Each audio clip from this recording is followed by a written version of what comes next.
एकूण वेगवेगळ्या प्रकारे जी काही अतिवृष्टी चाललेली आहे, काही भागामध्ये पूरजन्य परिस्थिती आहे, मोठ्या प्रमाणात वारा जो आहे त्याचे देखील इव्हेंट्स होत आहेत। त्यामुळे दरड कोसळणं किंवा मोठ्या प्रमाणात वॉटर लॉगिंग होणं असेही अनेक प्रकार आपल्याला या ठिकाणी पाहायला मिळत आहेत। या संदर्भात आत्ताच आपला जो आपत्ती व्यवस्थापन कक्ष आहे या ठिकाणी राज्यातले सगळे प्रमुख अधिकारी आणि सर्व जिल्ह्यातले जिल्हाधिकारी, पोलीस प्रशासन, विभाग प्रशासन या सर्वांसोबत आम्ही चर्चा केलेली आहे। जी काही माहिती आहे ती माहिती त्यांना ऑलरेडी शेअर केली आहे। त्यानुसार त्यांनी काय प्लॅन तयार केलेले आहेत या संदर्भातली त्यांच्याकडनं माहिती जाणून घेतली आहे। त्यांच्या काही अडचणी असतील तर त्या समजून घेतलेल्या आहेत। विशेषतः मुंबईमध्ये आज 3 वाजतापासून हायटाईड आहे, भरती येणार आहे आणि मोठ्या प्रमाणात या भरतीमुळे त्या कालावधीमध्ये जेव्हा पाऊस होईल त्यावेळी काही भागामध्ये वॉटर लॉगिंग होण्याची संभावना आहे। पण त्याहीपेक्षा महत्त्वाचं आहे की आज अतिशय जोरानं, ज्याला आपण सोसायट्याचा वारा म्हणतो किंवा अतिशय वेगवान वारा म्हणतो, अशा प्रकारे हा वारा या ठिकाणी वाहणार आहे। कालही दिवसभर जवळपास 40 ते 50 किलोमीटर प्रति तास अशा पद्धतीचा वारा व्हायला आणि त्यामुळे साधारणपणे 4 महिन्यात या जे काही आपल्याकडे वृक्ष पडतात त्याच्या अर्धे केवळ काल एका दिवसात 350 जवळपास वृक्ष एका दिवसात पडलेले आपल्याला पाहायला मिळाले। 450 वृक्षांच्या फांद्या पडलेल्या आपल्याला पाहायला मिळाल्या। आज त्याहीपेक्षा तीव्र गतीचा वारा हा त्या ठिकाणी वाहण्याची संभावना आहे। तो दुपारनंतर रात्रीपर्यंत वाहणार आहे आणि म्हणून सगळ्यांना आपण अलर्ट दिलेला आहे। विशेषतः ज्या ठिकाणी दरड कोसळू शकते असे एरियाज आपण वॅकेट केलेले आहेत। आता काल मानखुर्दची जी घटना घडली आपल्याला कल्पना आहे की ती बिल्डिंग वॅकेट केली होती, आजूबाजूच्या झोपड्या वॅकेट केल्या होत्या। दुर्दैवाने जो हा दुर्दैवी ज्यांचा मृत्यू झाला त्या लोकांनी मात्र तेवढाच एक भाग असा होता की जो वॅकेट केला नव्हता आणि त्यामुळे त्याच्यावरती बिल्डिंग पडली आणि अतिशय दुर्दैवी अशा प्रकारचा मृत्यू झालाय। पण अशा प्रकारच्या सगळ्या जे भाग आहेत त्या भागांमध्ये अलर्ट दिलेले आहेत, लोकांना तिथनं बाहेर काढणं चाललेलं आहे आणि या वाऱ्यामुळे ज्या संभावित अशा प्रकारच्या अडचणी येतील त्याचा देखील विचार केला आहे। जनतेलाही विनंती आहे की विशेषतः झाडं वगैरे, कारण ज्यावेळेस 70च्या स्पीडनी वेगाने त्या ठिकाणी वारा वाहील त्यावेळी वेगवेगळ्या संभावना आज ज्या आपण अपेक्षित केल्या नाहीत त्या देखील होण्याची शक्यता आहे। त्यामुळे त्याची काळजी घेणं हे अत्यंत महत्त्वाचं आहे। खरं म्हणजे जो काही महिन्याभराचा ॲव्हरेज असतं त्या ॲव्हरेज एवढा पाऊस केवळ 4 दिवसात मुंबईमध्ये पडलेला आहे। त्यामुळे मोठ्या प्रमाणात आपल्याला ही हानी जी आहे ती हानी होताना या ठिकाणी दिसते। यासोबत सगळ्यात महत्त्वाचा जो अलर्ट आहे तो उद्याचा अलर्ट नाशिकला आहे। एक अतिशय मोठा लो प्रेशर बेल्ट हा नाशिकमध्ये त्या ठिकाणी तयार होतोय। मेजर डिप्रेशन ज्याला म्हणतात ते तयार होत आहे। या मेजर डिप्रेशनमुळे जो काही नाशिक आणि त्र्यंबकेश्वरचा मधला भाग आहे या भागामध्ये ढगफुटी उद्या संभावित आहे किंवा त्या प्रकारचे निर्देश आपल्याला प्राप्त झालेले आहेत। ही ढगफुटी देखील मेजर ढगफुटी असू शकते। जवळपास 300 mm पाऊस या ढगफुटीमुळे या सगळ्या भागामध्ये होऊ शकतो। नाशिकच्या बऱ्याच मोठ्या भागामध्ये तो होऊ शकतो। त्या दृष्टीने जिल्हा प्रशासनाने मोठ्या प्रमाणात तयारी केलेली आहे। शाळांना सुट्टी देणं असेल किंवा जिथे पाणी साचू शकतं अशा भागात काम करणं असेल, नाशिक शहर असेल किंवा नाशिक जिल्हा असेल, जो ग्रामीणचा भाग आहे तो भाग असेल, या ठिकाणी वेगवेगळ्या प्रकारे अशा प्रकारच्या क्लाउड ब्रस्टमुळे जी परिस्थिती येऊ शकते त्याचं अँटिसिपेशन करून बऱ्याचशा उपाययोजना त्या ठिकाणी करण्यात आलेल्या आहेत। पण याच्यावर अतिशय करडी नजर ही आपल्याला ठेवावी लागेल, कारण हा एक मेजर इन्सिडेंट जो आहे तो या ठिकाणी आपल्याला संभावित आहे। मुळामध्ये 8 तारखेपर्यंत सातत्याने आपल्याला हे सगळे अलर्ट्स आहेत आता विशेषतः आपण जर बघितलं तर गेल्या 4-5 दिवसांमध्ये पालघर जिल्हा हा अतिशय वर्स्ट अफेक्टेड अशा प्रकारचा जिल्हा आहे।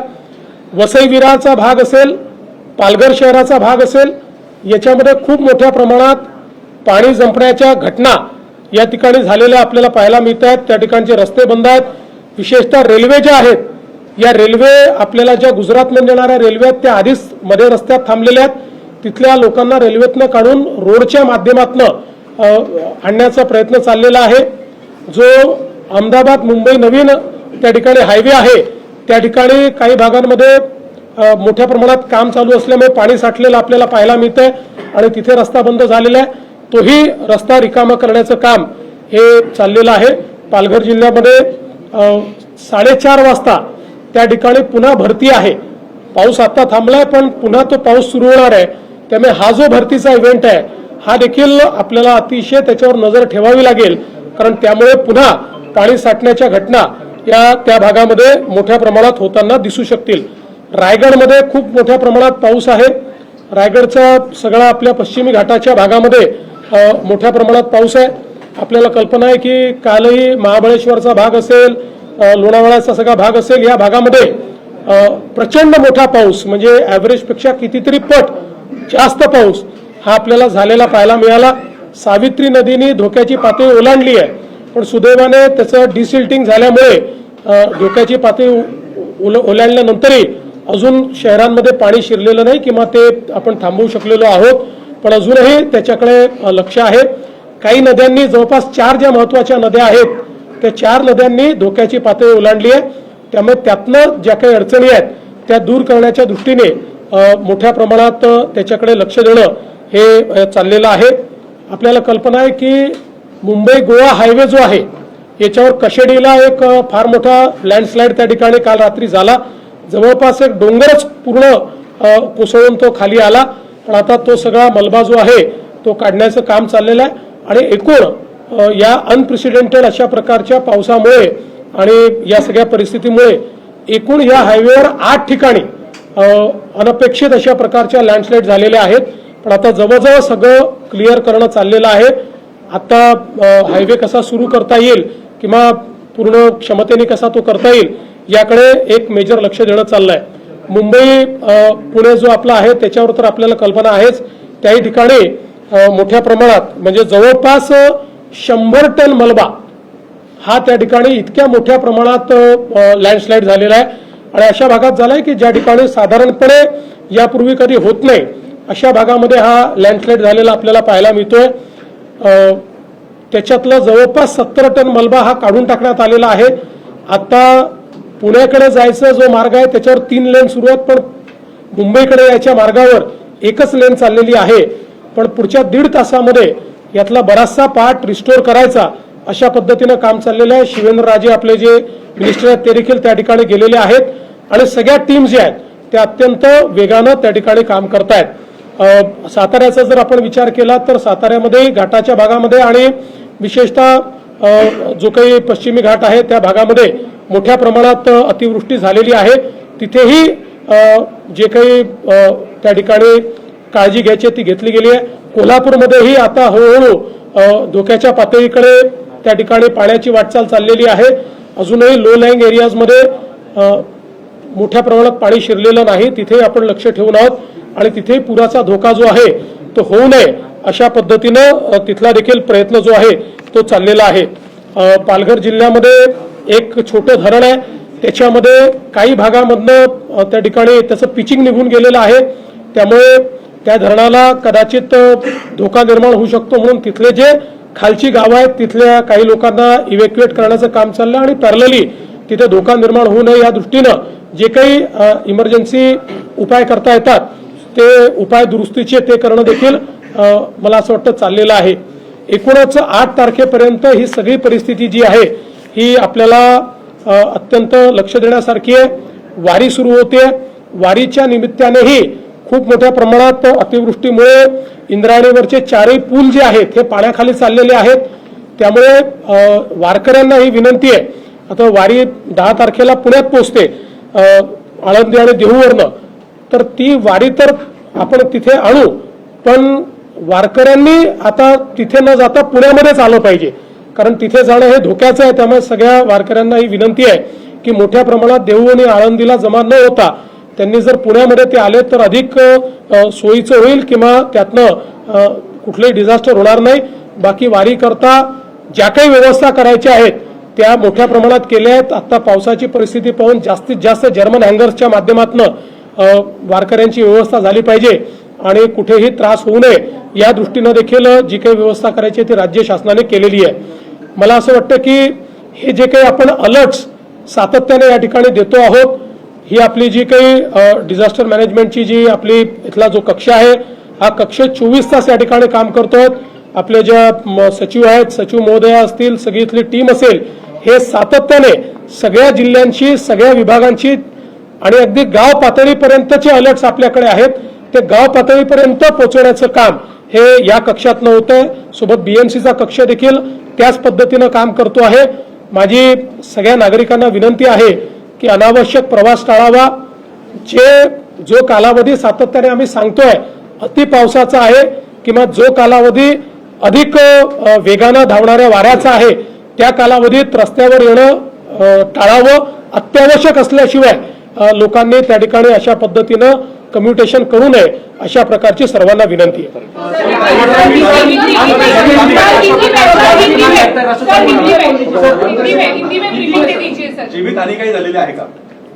जीवितहानी काही प्रमाणात झालेली आहे. त्या संदर्भातली माहिती आपल्याला यापूर्वी आम्ही दिलेली आहे. ती माहिती पण आम्ही दिली. अनप्रेसिडेंटेड असं घटना तुम्ही असं म्हणालात, अनेक घटनांचा तुम्ही उल्लेख केला. मग केंद्राशी काही या संदर्भात चर्चा किंवा काही आता ती वेळ आलेली नाही. आता पहिल्यांदा आपल्याला जसं आपल्याकडे आता एनडीआरएफ आहे, आता उद्याच्या घटनांचा विचार करून किंवा 8 तारखेपर्यंतचा वल्नरेबल एरिया कुठला आहे त्याचा विचार करून एनडीआरएफ त्या भागांमध्ये हलवण्यात आलेली आहे. आणि मग जिथे एनडीआरएफ जिथनं हलवली आहे, जिथे आता कदाचित थोडा त्याच्यापेक्षा कमी धोका वाटतोय तिथेही धोका निर्माण होऊ नये म्हणून तिथे एसडीआरएफ आपण नेमलेली आहे. त्यामुळे तशा पद्धतीचं डिप्लॉयमेंट जे काही अलर्ट आहे त्या अलर्टवर बेस्ड अशा प्रकारचं डिप्लॉयमेंट आपल्या डिझास्टर मॅनेजमेंट कक्षाने केलेलं आहे. आत्ता तरी अतिरिक्त बोलवण्याची आवश्यकता नाही आहे. जी पथक आहे त्याचीच रिडिप्लॉयमेंट आपण करतो आहोत. आत्ता जो काही वेदर डेटा आहे आणि जे काही अलर्ट्स आहेत त्याच्या आधारावर पुरेसं डिप्लॉयमेंट केलं आहे. आज शाळा महाविद्यालयांना सुट्टी देण्यात आलेली आहे. उद्याच्या संदर्भामध्ये आज काही अलर्ट उद्याच्या संदर्भात आज संध्याकाळपर्यंत आपण त्याचा निर्णय घेतो. आपल्याकडे संध्याकाळपर्यंत नीट डेटा येतो. आता आपल्याकडे लॉंग टर्म फोरकास्टचा डेटा आहेच, पण तो संध्याकाळपर्यंत आपण कोलेक्ट करतो आणि त्याच्या आधारावर तो निर्णय करतो. त्यामुळे तसा निर्णय हा संध्याकाळपर्यंत केला. प्रायव्हेट ऑफिसेसमध्ये वर्क फ्रॉम होम साठी आपण प्राधान्य द्यावं असं सरकारने जी आर काढलाय, पण अनेक प्रायव्हेट ऑफिसेस जे आहेत याला प्राधान्य देताना दिसत नाही. आणि बरेच मला असं वाटतं की आपले जे काही कर्मचारी आहेत त्यांची जबाबदारी ही खासगी कार्यालयांनी स्वीकारली पाहिजे. आपल्या कर्मचाऱ्यांच्या जीविताची, त्यांच्या एकूण सगळ्या गोष्टींची जबाबदारी हे सगळ्या आस्थापनांची आहे आणि हा मानवतेचा धर्म आहे. याच्यामध्ये कायदा, याच्यामध्ये कुठलं तरी बळगा, याच्यामध्ये काही कोणाचा GR याही पेक्षा मानवतेच्या दृष्टिकोनातून ज्यावेळी अशा प्रकारचे आपण अलर्ट देतो त्यावेळी ही अपेक्षा आहे की त्यांनी देखील त्याला रिस्पॉन्ड केलं पाहिजे. त्यामुळे आम्ही हा प्रयत्न करू की सगळे त्याला रिस्पॉन्ड करतील. सर, पुणे आणि मुंबई एक्सप्रेस हायवेवर यावेळेस पहिल्यांदा पाणी साचलं. नेमकं काय कारण झालं त्याच्यामुळे? आणि दुसरं सर एक तास कनेक्टिंग की काही ठिकाणी आपण आदेश दिले प्रशासनाने संदर्भात आलं, पण अनेक ठिकाणी कार्यालयामध्ये कर्मचाऱ्यांना बोलवणं हा भाग तिथे काय सुविधा आहे? पहिलं तर हे जे मुंबई पुणे हायवेवर झालंय, मी जसं सांगितलं की हा अप्रत्याशित किंवा विचार न केलेला इव्हेंट ज्याला म्हणतो अनप्रेसिडेंटेड अशा प्रकारचा इव्हेंट आहे. जवळपास त्या भागामध्ये जिथे हे लँडस्लाईड झाले त्या भागामध्ये ॲव्हरेजच्या 3 पट जास्त आणि अतिशय हाय इंटेन्सिटीने हा पाऊस झाला. त्याच्यामुळे साधारणपणे तिथे अशा दरडी कोसळण्याचे प्रकार कधी घडले नाहीत आणि विशेषतः मलबा येतोय. तो मलबा येत असल्यामुळे ही जी 4 व्हीलर छोटी वाहनं आहेत ही वाहनं त्याच्यात फसून राहिलेली आहेत. म्हणजे मी जसं सांगितलं 100 टन मलबा येणं हा एक म्हणजे आजपर्यंत न घडलेला इव्हेंट आहे, तो त्या ठिकाणी झालेला आहे. आणि जसं मी सांगितलं की अत्यावश्यक सेवा सोडून बाकीच्यांना आपण सुट्ट्या दिलेल्याच आहेत. कुठे जर कार्यालयात अशा प्रकारे बोलवण्यात येत असेल तर त्या संदर्भातली कारवाई आपण करू. सेंट्रल रेल्वे सर त्यांनी ऍक्टिव्ह, कारण की सेंट्रल रेल्वे फार मोठी नाही, त्यांनीही अतिशय वेगानं कारवाई चालू केलेली आहे. जवळपास मॅक्झिमम त्यांनी सेवा अबाधित राहील असा प्रयत्न केला, पण काही ठिकाणी अलर्ट्स यात आणि आता विशेषतः हायटाईड म्हणजे भरतीचा जो भाग आहे त्यामुळे काही अलर्ट राहणं हे गरजेचं आहे. त्यावरून काँग्रेस टीका करते. ते म्हणतात की इन्फ्रामॅन स्टेट डिझास्टर मॅन असा हा प्रवास आहे का, कारण मोठ्या प्रमाणात कनेक्टिंग लिंक मध्ये भ्रष्टाचार झाल्याचे आरोप हर्षवर्धन सरकार करतात. बघा, अशा व्यक्तींना उत्तर दिलं पाहिजे की ज्यांना समजतं, ज्यांना केवळ टीका करायची आहे, ज्यांनी जीवनात काही केलं नाही, एक पूल बांधला नाही, ज्यांच्या पक्षाने महाराष्ट्राचा सत्यानाश केला, ते आम्हाला प्रश्न विचारतायत. मी एवढंच सांगतो, आजही आपण जाऊन बघा, इंजिनिअरिंग मार्वल असलेल्या या कनेक्टिंग लिंकमध्ये बोगदा असेल, वायाडक्ट असेल, इतक्या प्रचंड परिस्थितीमध्येही त्या ठिकाणी कुठलंही डिझास्टर झालेलं नाही आहे. जे झालेलं आहे ते समोरच्या भागात दरड कोसळल्यामुळे त्या ठिकाणी झालेलं आहे. ज्यांना भ्रष्टाचार करण्याची सवय होती त्यांना मनातनं त्या ठिकाणी असं वाटतंय की यांच्या काळात का होत नाही, आणि म्हणून ते बेछूट अशा प्रकारचे आरोप करतात. अशा आरोपांना मला असं वाटतं की त्या ठिकाणी दुर्लक्षित केलं पाहिजे. हां, हे निश्चित आहे की जर काही एखादी चूक झाली असेल तर ती ठीक केली पाहिजे, पण मला खरं म्हणजे या ठिकाणी वाटतं की ज्या इंजिनियर्सनी, म्हणजे मला पुन्हा सांगायचं आहे, हर्षवर्धन सपकाळांच्या पक्षाने 2013 साली 13 कारणं लिहून कनेक्टिंग लिंक होऊ शकत नाही असं 13 कारणं लिहून त्यांच्या मुख्यमंत्र्यांनी फाईल बंद केली होती. पण महायुतीच्या सरकारने ती हिंमत दाखवली आणि ती कनेक्टिंग लिंक तयार केली आहे.